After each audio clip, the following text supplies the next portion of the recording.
because had Oklahoma been able to act, Catherine would be alive and well today. Her friends call her Muffy. A judge called her a psychopath. Sharon Graham is the mastermind of a sinister murder plot involving a love triangle, insurance money, and a wood chipper. What pushes ordinary people to commit the most shocking crimes? In this video, we reveal the chilling stories of killers who shocked the world and faced justice. One case involving a staged abduction that turned deadly will leave you questioning the depths of human deception. These twisted reactions will leave you speechless. Let's begin. It's been an unbelievable case here. A 17-year-old boy, once arrested for killing his father, is now arrested for killing his mother in Polk County. In September 2024, a quiet Florida neighborhood became the scene of a shocking crime. 17-year-old Colin Griffith stood outside his grandmother's house, his clothes soaked in blood, calmly waiting for the police. Inside, his mother, Catherine Griffith, lay dead on the floor. A single stab wound to the neck had ended her life. What Colin told officers would leave even experienced detectives questioning how a tragedy like this could unfold. They were yelling at one another, and he grabbed her and drug her in the house, and like I said, I don't know what happened on the inside. The horror started hours earlier.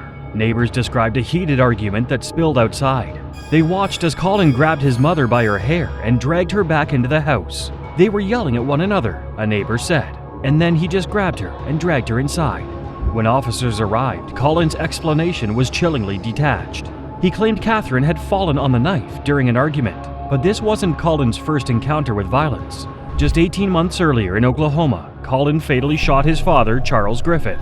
He claimed self-defense, saying his father had attacked him with a knife. Without enough evidence to disprove him, prosecutors dropped the charges. Neighbors had long suspected trouble in the Griffith household. Arguments between Colin and his mother often escalated into violent outbursts. Once he stomped on her in a fit of rage. "We always worried something would happen," one neighbor said, but nobody thought it had come to this. Now, as the reality of Catherine's murder set in, one thing became clear. This wasn't just a tragic act of violence. It was the culmination of years of unchecked behavior and a justice system that failed to intervene before it was too late. Judge says this couldn't have happened. It's important to understand, when you look at this, you see a kid. When I look at him, as investigators dug deeper, a disturbing pattern of escalating violence emerged. Reports revealed that Colin had been arrested just months earlier for attacking his mother after she revoked his video game privileges. Catherine's cries for help during late-night altercations were well known in the neighborhood, but the response was minimal. Forensic evidence quickly unraveled Colin's story. The medical examiner determined the stab wound was no accident. The angle and force suggested a deliberate act of violence. Even when confronted with this evidence, Colin's demeanor remained unsettlingly calm. He offered no remorse, no explanation. This revelation added weight to the charges against him, while sparking a broader conversation about the systemic failures that had allowed this tragedy to happen. Could Catherine's death have been prevented if someone had stepped in sooner? He's violent. He's dangerous. He showed zero remorse. Zero remorse when he was being interviewed. Colin Griffith was charged as an adult with first-degree murder and kidnapping. In court, his expressionless demeanor shocked the room. Witnesses described him as cold, unrepentant, and detached, even as the gravity of his actions unfolded before him. The trial marked the end of a tragic sequence of events that began with his father's unresolved death and ended with his mother's brutal murder. She just lost her daughter and undoubtedly her grandson, so it's a sad day for all. Colin is charged with first-degree murder, kidnapping, and violation of a no-contact order. The sheriff is requesting he be charged as an adult. The community was consumed by shock and sorrow. Neighbors, haunted by the memories of escalating turmoil in the Griffith household, questioned if intervention could have saved Catherine's life. Many remembered the frequent arguments and violent outbursts that had gone unchecked for years. Catherine's final, fearful messages became a haunting reminder of how her desperate pleas for safety went unanswered. Colin Griffith's case was a devastating example of systemic failures. Authorities had missed several chances to intervene, from his violent history to his earlier involvement in his father's death. These oversights not only cost Catherine her life, but left a neighborhood grappling with feelings of guilt and regret. The deaths of Charles and Catherine Griffith stand as a chilling warning about the consequences of ignoring domestic violence and mental health crises. Investigators discovered he shot and killed his father in Oklahoma in February of 2023 after claiming his father pulled a knife on him. Those charges were later dropped. Was there anything else that could have been done? Because had Oklahoma been able to act, Catherine would be alive and well today. But because she took him and tried to do like a mother should do. Colin's actions shattered his family and horrified a neighborhood. But Sharon Graham's manipulation and greed reveals a chilling betrayal that will leave you speechless. She's just an evil woman, as far as I'm concerned. To take someone's life like that and plan it and execute it. A grandmother with a secret, a man betrayed in the most horrific way imaginable, and a crime so gruesome it shocked seasoned detectives. Sharon Graham's story isn't just one of greed, it's one of calculated, cold-blooded murder. Her target? Her ex-partner Bruce Saunders, whose kindness and trust would ultimately seal his fate. The tool? A wood chipper in a crime scene straight out of a nightmare. But how did Sharon, who seemed like an unassuming woman, mastermind such a brutal act? And how did her plan unravel? This case is as shocking as it is unforgettable. Tonight, for the first time, what really happened in the so-called wood chipper murder. We believe that man has been put in that machine, and it's foul play. Bruce Saunders thought he was helping a friend in need. In November 2017, he agreed to assist Sharon Graham and her two acquaintances, Greg Roser and Peter Koenig, in clearing debris from a property in Goomboorian, Queensland. But what Bruce didn't realize was that he had walked straight into a deadly trap. What began as an ordinary day quickly descended into horror. As Bruce worked, Roser and Koenig attacked him, bludgeoning him with a metal bar. Sharon Graham wasn't at the scene, but her presence loomed over everything. She had orchestrated it all, manipulating the two men to carrying out her chilling plan. The motive? Greed. Sharon stood to gain $750,000 from Bruce's life insurance policy. She had convinced her accomplices that the payout would be worth the risk, using manipulation and lies to push them to commit murder. To cover their tracks, they staged Bruce's death as an accident.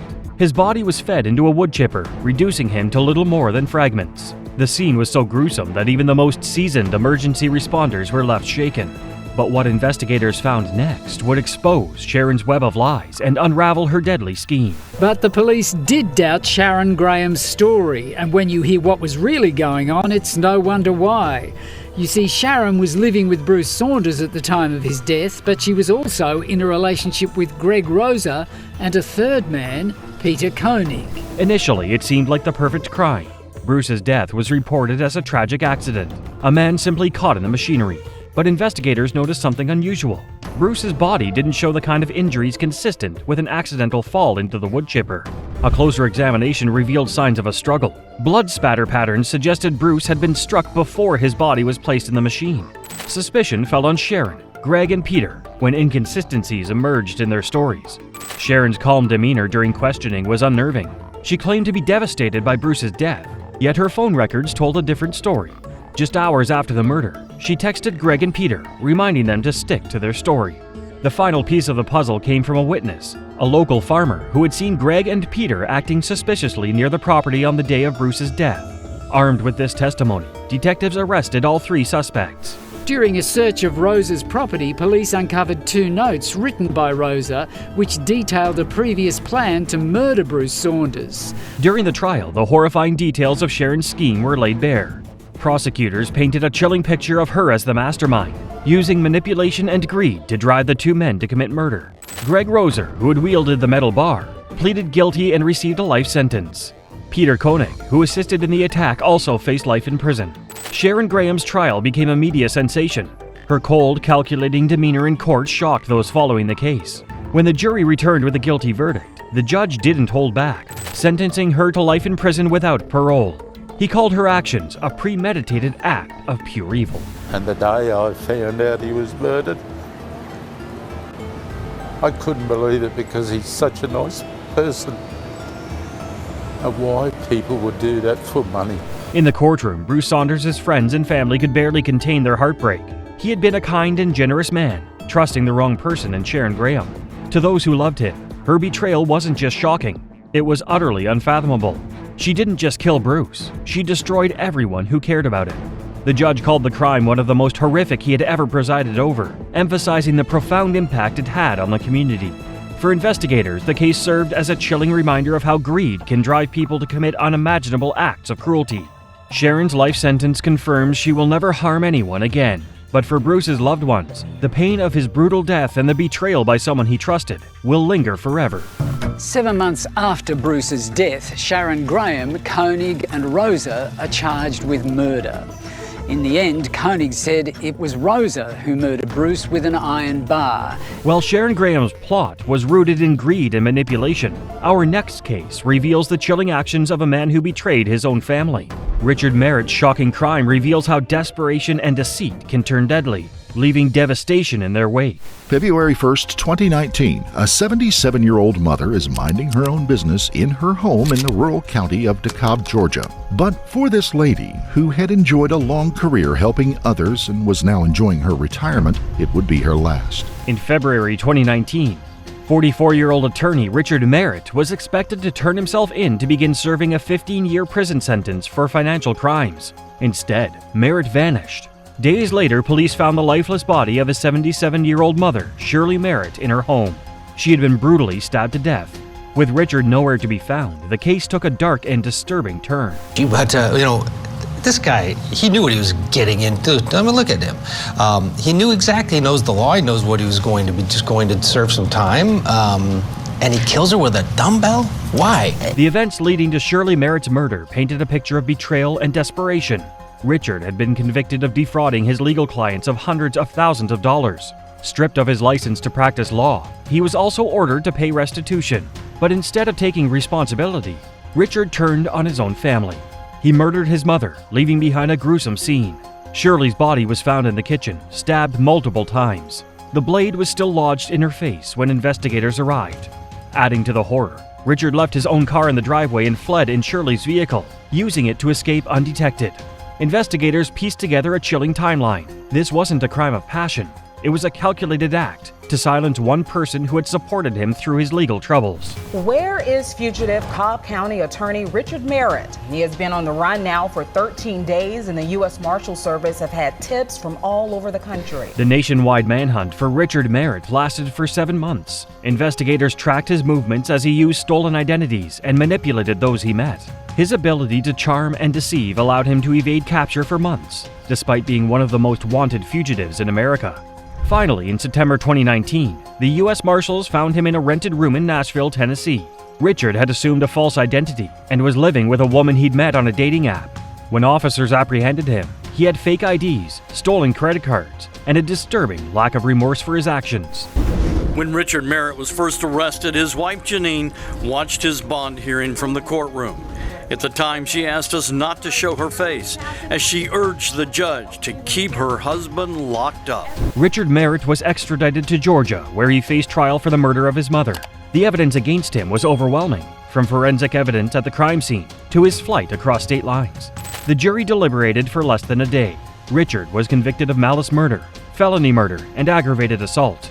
The judge sentenced him to life in prison without parole, ensuring he would never harm anyone again.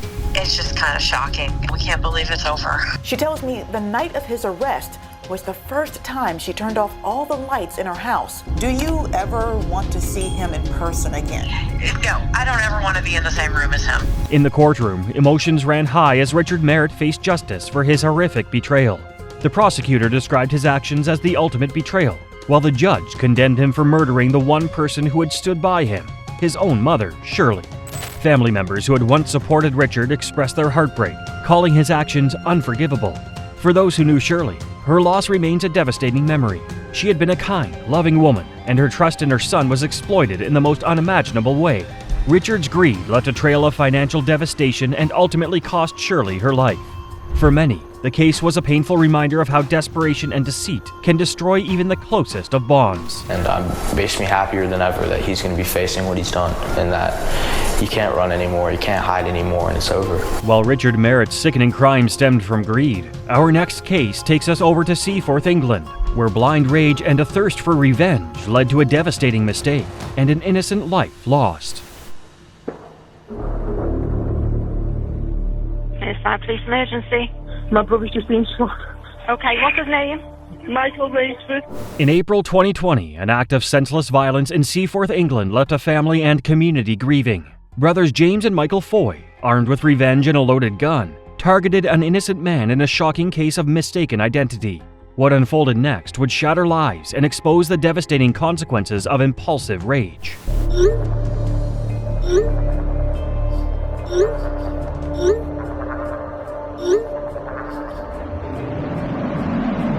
The trouble began with a brick. One evening in early April, someone hurled a brick through the Foy family's window while their mother, Joyce Smith, was home alone. Furious, James and Michael, 19 and 22 at the time, were determined to find the culprit. Convinced they knew who was responsible, the brothers focused on 20-year-old Michael Rainsford, a young man with no connection to the incident. Blinded by rage and armed with a firearm, the Foys set out to confront him. The brothers traveled by electric bike to Rainsford's home. James climbed over the garden gate, gun in hand, and fired 2 shots through the window. The first struck Michael Rainsford in the back as he tried to flee. The second proved fatal. Neighbors called emergency services, but it was too late. Michael Rainsford, an innocent man, was pronounced dead. Fortuitously, Constable Greer, a local police officer, was in that vicinity when she noticed 2 youngsters with what she thought was a scrambler bike. So her immediate thought was, well, that bike looks like trouble. As investigators pieced together the timeline of events, the evidence against the Foy brothers mounted. Surveillance footage showed their electric bike near the crime scene, and forensic analysis matched the weapon used in the shooting to their possession. To make matters worse, their mother, Joyce Smith, and their uncle, Craig Johnson, tried to cover up the crime. Smith destroyed her phone and SIM card, while Johnson hid the electric bike. As the trial began, prosecutors painted a picture of impulsive violence spiraling out of control. The Foys, fueled by anger and armed with a deadly weapon, acted recklessly, leaving an innocent man dead. Michael Foy, who's 22, and James Foy, who's 19, are accused of killing 20-year-old Michael Rainsford, who was shot in his home in Litherland in April last year. The trial ended with guilty verdicts for both brothers. James Foy was convicted of murder and possession of a firearm, and sentenced to life in prison with a minimum of 28 years. Michael Foy was also found guilty of murder and received a life sentence with a minimum of 30 years. Their mother and uncle faced justice too. Joyce Smith was sentenced to 2.5 years for perverting the course of justice, while Craig Johnson received 3 years. The sentences reflected the severity of their actions, with the court emphasizing the devastating loss of an innocent life.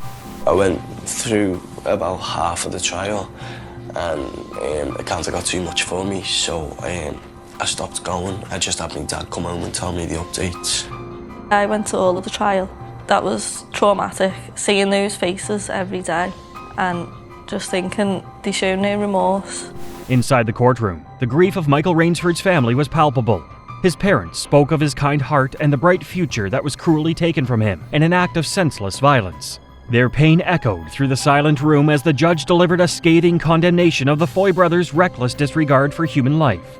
The courtroom remained still as the sentences were handed down, a chilling reminder of the irreversible consequences of unchecked rage. James and Michael Foy's impulsive decision to seek revenge destroyed not only their own lives, but also left a family forever shattered. For the Rainsford family, the loss of Michael remains an unhealing wound, a testament to the need for accountability and justice in the face of such devastating acts. My conclusion was Mikey had nothing to do with that window being smashed. He had categorically nothing to do with the broken window. While the Foy brothers' story highlights the devastating impact of unchecked rage, our next case reveals a betrayal rooted in obsession and control, one that left an entire nation searching years for answers. A first-degree murder charge has been laid against the former boyfriend of a woman abducted from a home in Wasaga Beach nearly 2 years ago. Elnaz Hashtamiri was taken by 3 suspects on the evening of July 12, 2022. In January 2022, 37-year-old Mohammed Lilo, a Canadian businessman, orchestrated one of the most baffling and chilling crimes in recent memory. Elnaz Hashtamiri, his ex-girlfriend, disappeared without a trace after being abducted by masked men in police uniforms. The horrifying details of her disappearance shocked a nation and left investigators scrambling for answers. They do not know what has happened to their daughter, their cousin, their niece, or the reason for her disappearance. Before her abduction, Elnaz had already endured an attack in the underground parking lot of her Richmond Hill apartment, where a man ambushed her with a frying pan. Police suspected Mohamed Lilo's involvement, but couldn't act immediately. As Elnaz sought refuge at a relative's home in Wasaga Beach, Ontario, her ordeal escalated. In January 2022, 3 masked men posing as police officers stormed the home, forcing her into a white Lexus SUV and vanished into the night. Despite an extensive search, Elnaz's body has never been found. Investigators believe she was murdered, with Lilo as the mastermind. Adding to the case's complexity, Lilo and several of his accomplices had tied to the stolen vehicle market and other organized criminal activities. Her ex-boyfriend, Mohamed Lilo of Brossard, Quebec, he now faces a first-degree murder charge. You can see him there. This case goes back all the way to January of 2022. That's when 37-year-old Hashimuri was forcibly taken by 3 masked men dressed in fake police gear from a relative's home in Wasaga Beach, which is about a 2-hour drive north of Toronto. Evidence against Lilo mounted as investigators discovered a tracking device attached to Elnaz's car, allowing her abductors to locate her even after she went into hiding. Police charged him with murder, citing jealousy and a desire for control as his motives. Lilo denied any involvement, claiming he was being framed, but evidence, including text messages and witness testimonies, contradicted his statements. The former boyfriend of Elnaz Hajtamiri has had his charges upgraded from kidnapping to first-degree murder. Mohamed Lilo and several others have been charged with her alleged abduction. Hashimiri disappeared from a home in Wasaga Beach. Mohamed Lilo remains in custody while awaiting trial on charges of first-degree murder, abduction, and conspiracy. In a significant development in August 2024, U.S. Marshals captured another prime suspect, Deshaun Davis in California. The investigation is ongoing, but the charges against Lilo have solidified, ensuring he will face the justice system. Elnaz Hashtamari's disappearance has left her family shattered, with her mother's tearful pleas for answers resonating across Canada. The case has become a harrowing example of how jealousy and control can spiral into violent and premeditated crimes, leaving an indelible scar on those affected. For supporters of women's safety, Elnaz's story serves as a sobering reminder of the devastating consequences of unchecked obsession and domestic violence. As Mohamed Lilo awaits trial, the public continues to demand justice, hoping her tragic fate will inspire greater vigilance in addressing the warning signs that often precede such acts of cruelty. Prepare yourself for a chilling tale of love, betrayal, and deadly deception. Up next, we dive into the harrowing case of Gabe Watson, dubbed the Honeymoon Killer. I also told her that if she had any doubts about this, she didn't have to do it. Do you, Gabe and Tina? And she told me, she said, Dad, this is going to be a good day. This is what I want. We'll find you as husband and wife. Christina Tina Thomas began dating David Gabriel Gabe Watson while they were both studying at the University of Alabama, Birmingham in January 2001. Just a short time later, the couple became engaged and tied the knot on October 11, 2003. Around the same time, Tina obtained her diving certificate, while Gabe was already a qualified certified driver with significant experience. In fact, he had already completed an impressive 55 dives by the time he and Tina married. This home video of a happy newlywed couple packing for their honeymoon in Australia is one of the last images of Tina Watson alive. With their newfound love for diving, Gabe and Tina decided to plan a romantic getaway for their honeymoon. Their destination was the Great Barrier Reef in Australia, where they planned a diving adventure of a lifetime. Their dream was to dive into the notorious SS Yongala, a shipwreck that sank in 1911. However, a couple of details posed a challenge. Gabe had limited open ocean diving experience, while Tina had never dived in the ocean or below 9 meters. Prosecutors began the trial this week by showing jurors this photo of Tina lying lifeless on the ocean floor. As shown in this Australian police reenactment video, the prosecution... On October 22, 2004, at 10:30 p.m., Gabe and Tina embarked on a diving excursion at the site of the shipwreck. Tina soon became unconscious and sank to the bottom of the ocean. Gabe claimed he was overwhelmed by the strength of the current and the speed of Tina's descent and unable to hold on to her. In a desperate attempt to save her life, Gabe claimed that he immediately sought help from others. And believes Watson killed his new bride by turning off her air supply on her scuba tank and then holding her in a bear hug while she suffocated. Gabe alerted a dive instructor at the surface to what had happened. The instructor quickly sprang into action and searched for Tina in the water. 10 minutes after Tina went underwater, the instructor found her lifeless body. Despite 40 minutes of attempts to resuscitate her, Tina's fate was sealed.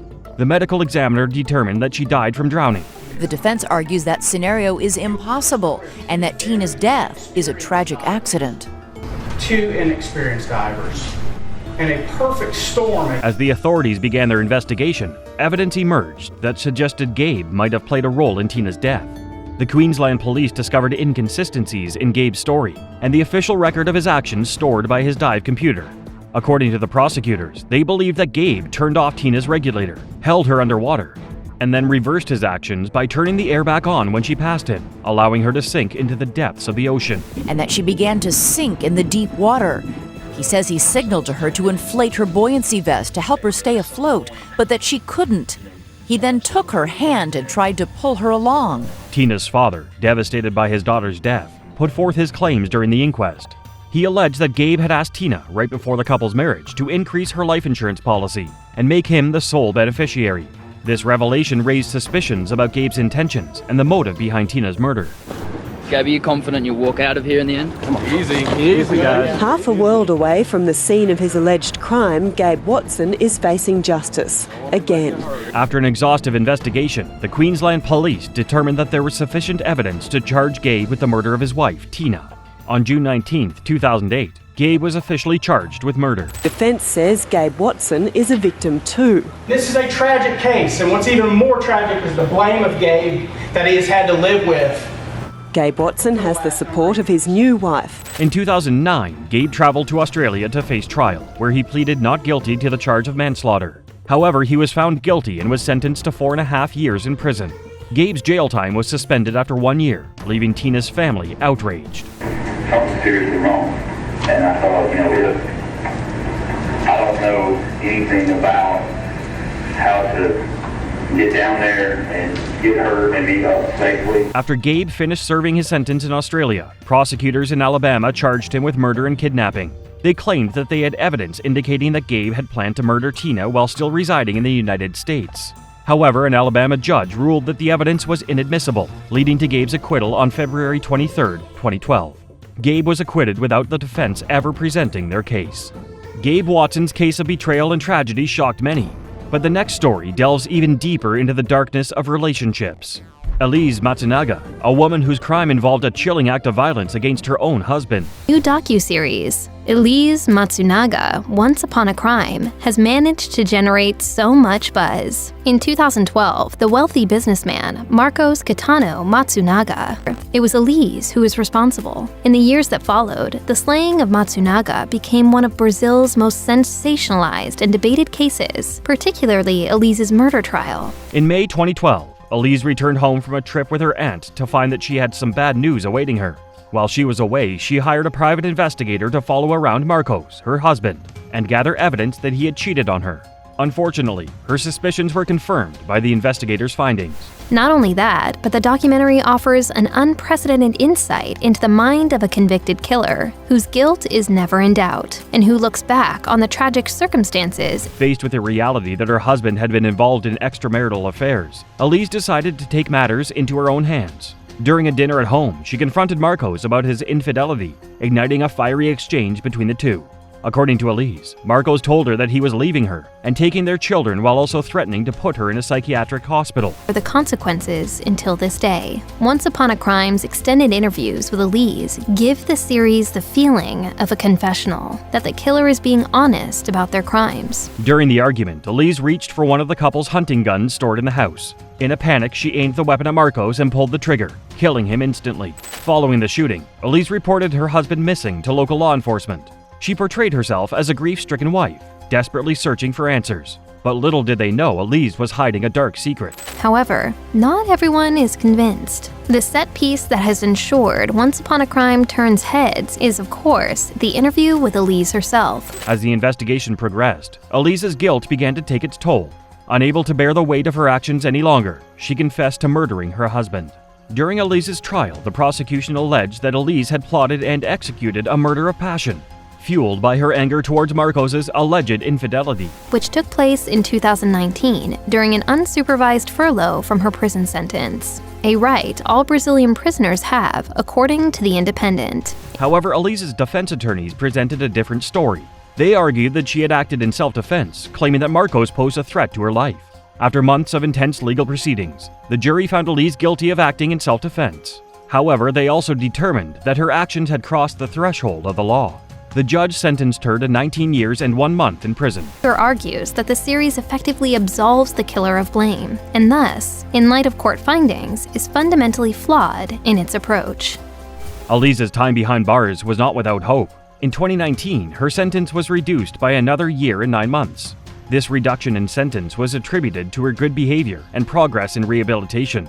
Just 2 years later, her sentence was reduced once again, leaving her with a final sentence of 16 years and 3 months. Despite her confinement, Elise is not completely cut off from the outside world. She has been granted permission to spend 1 week each month outside of prison walls. Elise Matsunaga's shocking act of violence against her husband revealed the dark side of a fractured relationship.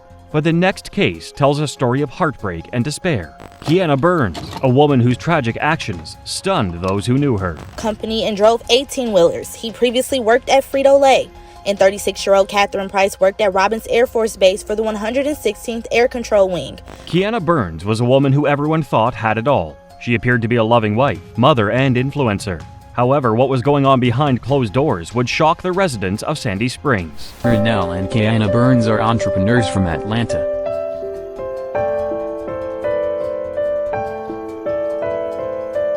The married couple are... On November 26, 2021, the peaceful suburban town of Sandy Springs, Georgia, was shaken to its core when 2 gunshots echoed through a quiet neighborhood. When police arrived at the Burns residence, they discovered a shocking crime scene. Kiana Burns, a popular influencer, shot her husband Ronell before turning the gun on herself. Kiana Burns.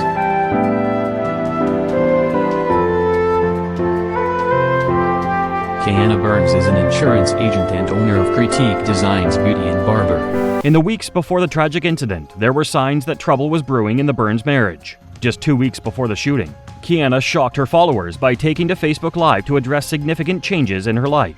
With over 16,000 followers on Instagram and nearly 5,000 Facebook friends, Kiana's fans wondered what was going on in her marriage. Inspirational quotes and preaches motivation to her followers.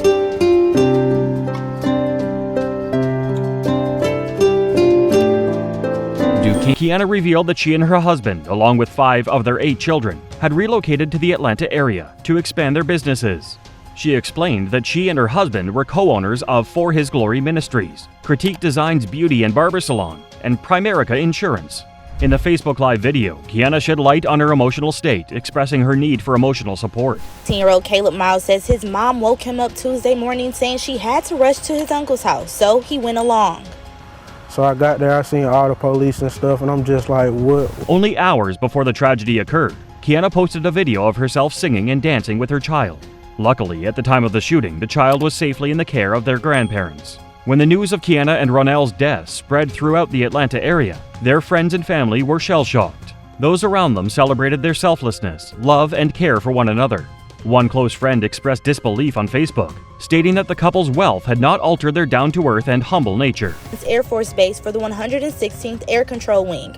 Family members say the couple has been married for 11 years. They have 3 children and were members of Fellowship Bible Baptist Church. 8 years before the tragic events unfolded, Ronell Burns appeared on the popular television show Divorce Court. Back then, he was in the middle of a contentious divorce from his first wife. During the episode, Ronell accused his ex-wife of cheating, alleging that she had engaged in illicit affairs while he was away on business trips. However, the ex-wife refuted these claims, alleging that Ronell was the unfaithful one. Kiana Burns' tragic story of despair and heartbreak left a lasting impact, but the next case takes us to a calculated act of betrayal. Christopher Vaugh, a man whose actions led to the loss of his entire family in a shocking and deliberate crime.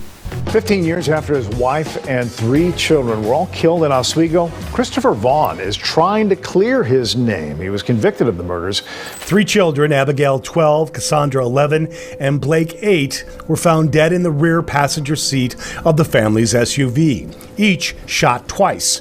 1 gunshot to the torso. Christopher Vaugh, a hardworking husband and father, and his wife Kimberly were living the perfect suburban life in Seattle, Washington.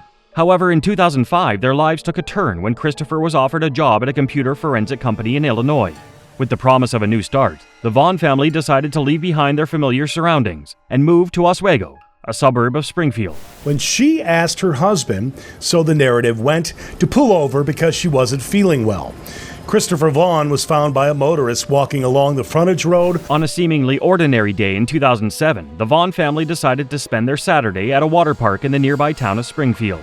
At around 5:15 a.m., near the city of Joliet, passers-by noticed Christopher limping along the side of the road. Christopher revealed shocking information when the driver stopped to ask about his condition. He believed that his wife Kimberly had shot him. Furthermore, a forensic pathologist deposed by the prosecution, but not called to trial, described her fatal gunshot as being self-inflicted. The police made their way to the scene. Upon their arrival, they discovered a horrific sight.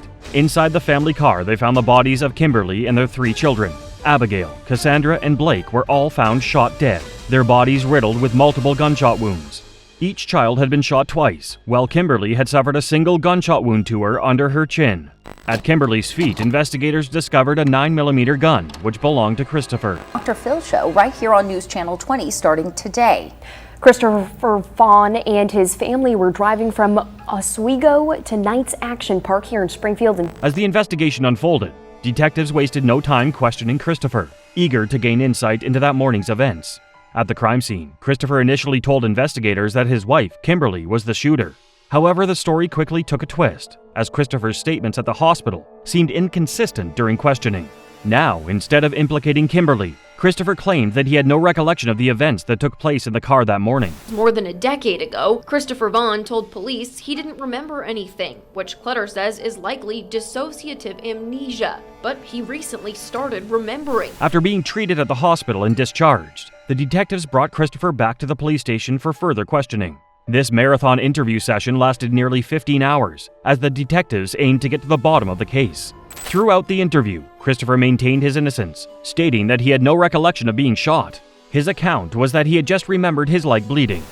The attorney representing Pierre and Gail Vaughn. They're the parents of this man, Christopher Vaughn, who has been convicted of killing his wife and 3 children on June 14, 2007. At the end of the interview, Christopher was released. He returned for an additional interview on 2 occasions, providing further details and clarification to the detectives. In one of these interviews, Christopher told investigators that while driving to the water park with Kimberly, she asked him to pull over to the side as she was feeling sick. According to Christopher, Kimberly often experienced nausea due to migraine medication, which he claimed was the reason for the stop. Now the prosecution is stating part of the DNA evidence submitted before a grand jury was fraudulent. Altman alleges the Illinois State forensic scientists, quote, "Despite Christopher's compelling story, the detectives felt they had enough evidence to charge him with 4 counts of first-degree murder in the death of his family." The prosecutors, seeking the ultimate punishment, wanted to seek the death penalty against Christopher. However, when Christopher was incarcerated awaiting trial, the governor of Illinois abolished the death penalty in 2011. Altman's complaint claims Kimberly Vaughn, Christopher's wife, was listed as a suspect. The final submission only listed Christopher as the suspect. During Christopher's 2012 trial, the prosecution presented its case to the jury. They argued that Christopher's version of events did not match the forensic evidence. The prosecution alleged that Christopher had carefully planned and executed the murder of his family, motivated by his desire to live off the grid in the Canadian wilderness. Altman tells me he's requesting the court remove draft from the July 3, 2007 lab report and add Kimberly Vaughn back as a suspect. According to the prosecution, in the months before the murders, Christopher contacted a person who lived in Ottawa and inquired about camping in the woods. This, they claimed, was a clear indication of Christopher's intention to abandon his responsibilities and seek solitude in the wilderness. The prosecution presented a compelling argument, painting a picture of a troubled individual who grew frustrated with his wife and sought to escape his domestic life. They alleged that Christopher's dissatisfaction with his marriage drove him to commit the ultimate act of violence. 25-page lawsuit filed today alleges the Illinois State forensic scientist on the case tampered with lab reports against Vaughn. The prosecution presented evidence at Christopher's trial that revealed he had traveled to the Yukon Territory in May 2007, just weeks before the murders. During Christopher's trial, 2 dancers came forward with startling revelations. One woman stated that Christopher had visited the club they worked at on multiple occasions, expressing his desire to leave his wife and start a new life in Canada. Then the other woman testified that Christopher had confided in her, claiming he was not married and had no children. We think that the indictment was obtained through false testimony. What's more, Kimberly Vaughn at the time was taking the prescribed drug Topamax for migraines. Despite the prosecution's damning evidence, Christopher's defense team presented a compelling argument that painted a different picture. They argued that Kimberly, deeply troubled due to her marital issues, took her own life after killing her children and wounding her husband. One of the key pieces of evidence presented in defense of Christopher was a forensic pathologist's testimony. Suicidal ideation and unusual behavior in some patients. Just 1 week before that June day in 2007, Kimberly reportedly had told her doctor. The expert stated that at the time of the shootings, Kimberly was taking medications that were known to increase suicidal and homicidal thoughts. Furthermore, the medicines were accompanied by side effects that included confusion and agitation. This testimony played a pivotal role in the defense's case, as it provided an alternative explanation for the events. One shot was to your left wrist. The private eye says he thinks that reconstruction proved it wasn't Vaugh who fired the shots, but his wife. And there's the problem. In the end, the jurors returned with a guilty verdict. Christopher was sentenced to 4 consecutive life sentences, the harshest sentence possible. While behind bars, Christopher continued to assert his innocence and sought justice through the legal system. Eventually, a wrongful conviction group dedicated to uncovering the truth took up Christopher's cause. The group has argued that crucial evidence was overlooked, leading to the wrong verdict. Next, we delve into the deeply unsettling case of James Kaylor, a man whose actions shattered an entire family. The all-American family by friends and neighbors in Weatherford, Texas, a quiet bedroom community of Fort Worth. They were something else in their little town. James Kaylor, his wife Karen, and their 3 children, Emily, Lauren, and Sean, lived a seemingly happy life in Weatherford, Texas. Those around them described the Kaylors as the perfect family. They enjoyed spending time together, creating memories that would last a lifetime. Of 2 beautiful teenage daughters, Emily and Lauren, and a toddler named Sean. Emily was the firstborn, and she... As the summer of 2008 approached, James was presented with an exciting opportunity. He was offered a job in the state of Missouri. James couldn't resist the chance to advance his career, so he made the difficult decision to leave Texas behind. The Kaylor family was living the dream. But Lynn says that although Craig and Karen appeared to be still in love after more than 20 years of marriage... As James prepared to embark on a new life in Missouri, Karen approached him with a confession. She revealed that she had developed a romantic interest in a female coworker. To James's surprise, Karen requested a sexual relationship with her coworker. James allegedly consented to this arrangement, unaware of the consequences that lie ahead. Met and fallen for at the gym where they both worked. My theory is Karen was so beaten down for so long. James believed that Karen's affair with her coworker would end by the time he relocated to Missouri. However, his hopes were shattered when he realized that the affair persisted. This betrayal deepened when James attended a New Year's Eve party in Texas, where he witnessed firsthand the blatant flirting between Karen and her coworker. The sight humiliated him, leaving him hurt and angry. Are said to have become so inseparable that Karen told Craig about their affair. And her husband reportedly not only approved of it, but actually encouraged Karen to continue seeing Sonny. After that night, Karen filed for divorce. In March 2009, Karen filed a battery complaint against her husband, James. This incident led to James's arrest and a turn of events that would forever change their lives. The media quickly caught wind of James's arrest, and the story became headline news. Jealous, allegedly, that Craig took a new, even higher-paying government job in Columbia, Missouri, and moved Karen and their daughters into an even nicer home there just to get his wife away from his love rival, Sonny. The case generated immense attention, and the fallout for James was swift and severe. He lost his job and found himself facing the consequences of his actions. Faced with the aftermath of James's arrest, Karen decided to move herself and her 3 children from the family home. They sought a fresh start in a new environment, away from the toxicity of the situation. Meanwhile, James went to live with his parents in Kansas. Visiting her grandmother, 89-year-old Dorothy White, at her farm on Thanksgiving weekend.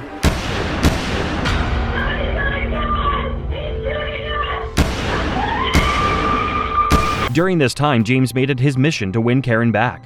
He worked tirelessly to repair the damage he had done, but to no avail. Frustrated and desperate, James decided to take drastic measures to humiliate Karen in public. He embarked on a campaign to destroy her public image and invade her privacy. James sought to expose Karen's secret and tarnish her reputation by hacking into her computer. The grandmother calls her emergency alert service, saying a gunman has just burst into her home, firing at anything that moved. On November 29, 2009, Karen, Emily, Lauren, and Sean made the fateful decision to visit Karen's grandmother, Dorothy White, at her house in Burlingame, Kansas. At around the same time, James Kaylor, armed with a deadly weapon, drove from Meridian to Burlingame. His destination? Dorothy White's home. The alarmed operator can hear gunfire in the background.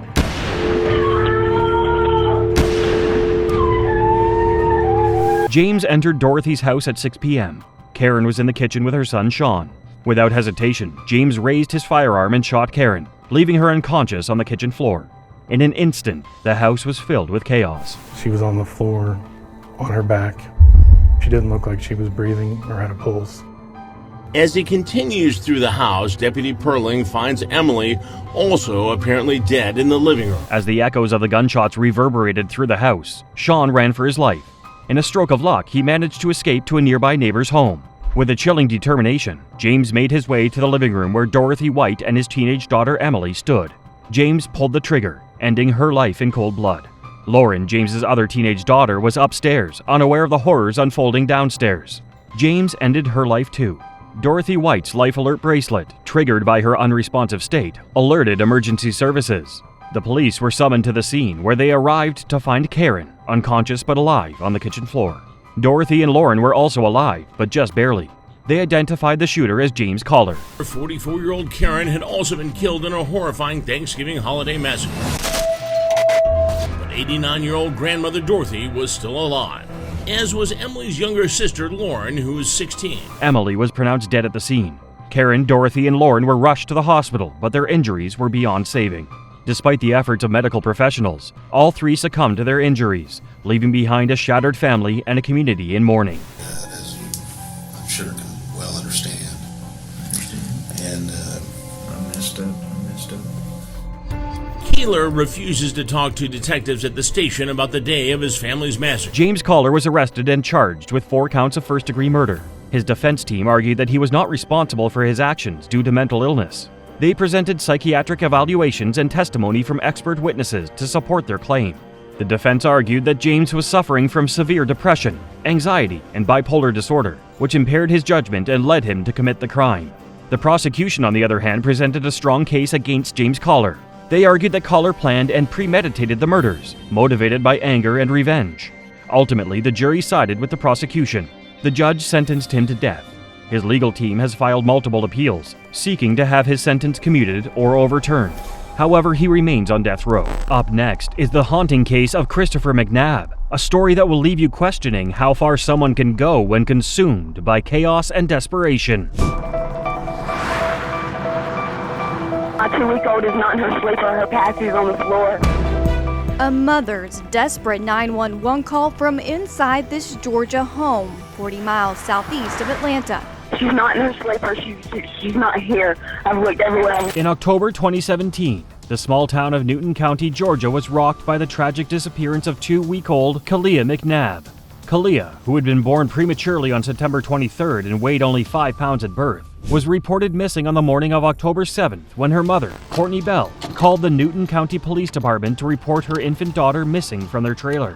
This incident sent shockwaves through the community, as Kaylor's disappearance quickly became a cause for concern. 15-day-old Kaylor McNabb, home just days ago from the hospital, is missing. The 911 operator keeps Kaylor's mother, Courtney Bell, on the phone. The search for Kaylor was intensified. With the help of local volunteers, law enforcement, and canine units, authorities conducted an extensive search around the area where the family lived.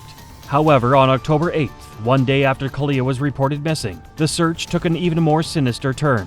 Search teams, who were diligently combing through the trailer park where the family resided, stumbled upon a shocking and tragic discovery. Kaylor's body, wrapped in blue cloth and placed under a log in a wooded area just a quarter-mile away from her home, was found. But I want my kid back, man. That's my child, man. I want my kid, man. The next morning, in this wooded area adjacent to the family's mobile home park, searchers make a heartbreaking discovery. As the investigation continued, authorities swiftly zeroed in on Christopher McNabb, Kaylor's father, as the primary suspect in the case. On October 17th, he was formally charged with a slew of offenses related to Kaylor's death, including malice murder, felony murder, and concealing a death.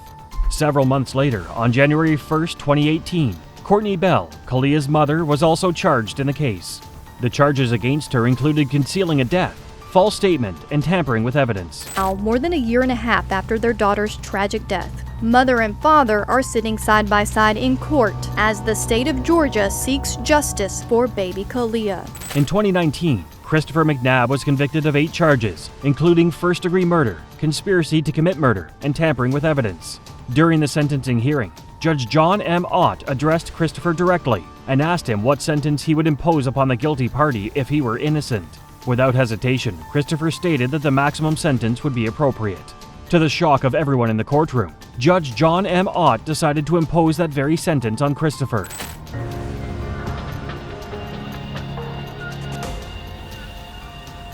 Then 3 months after the murder, Kalia's mother, Courtney Bell. Courtney Bell was also found guilty in relation to Kalia's death. While pleading guilty to the murder charge, Courtney acknowledged her substance addiction as a sickness and expressed her love for her babies. However, her remorseful words did little to mitigate her crime severity. Is also in front of a judge answering for her alleged role in Kalia's death. During her sentencing hearing, Courtney Bell expressed her regret and remorse for her actions. She claimed that she did her best to be a good mother despite her struggles with substance addiction. In 2023, the Georgia Supreme Court overturned Courtney's conviction, ruling that there was not enough evidence to support the jury's verdict. Count 1, murder in the second degree. Count 2, cruelty to children in the second degree. And count 3, contributing to the deprivation of a minor felony. The prosecution's theory revolved around the notion that Courtney was a bad mother for allowing Christopher McNabb, the child's father, to live in the trailer with Kalia and the other children. They argued that Courtney's actions contributed to the neglectful environment that led to Kalia's passing. However, Courtney's attorneys refuted these claims, arguing that there was no evidence linking Courtney's conduct to her daughter's death. What kind of drugs did you use? Weed. And meth. Okay. I've been clean for the longest. Yeah. Courtney's attorneys argued that the prosecution relied on a flawed theory that painted her as a bad mother. They argued that there was no evidence to support the notion that Courtney's actions directly caused her daughter's death. The court ultimately determined that the prosecution failed to show any evidence linking Courtney's conduct to her daughter's death. Courtney Bell's sentence was overturned, and she was released after serving time in prison. However, Christopher McNabb remains behind bars, facing the consequences of his actions. These killers thought they could escape justice, but their shocking reactions proved otherwise. And just when you think it can't get any crazier, the next video dives into even more jaw-dropping courtroom moments. Don't miss out. Watch now.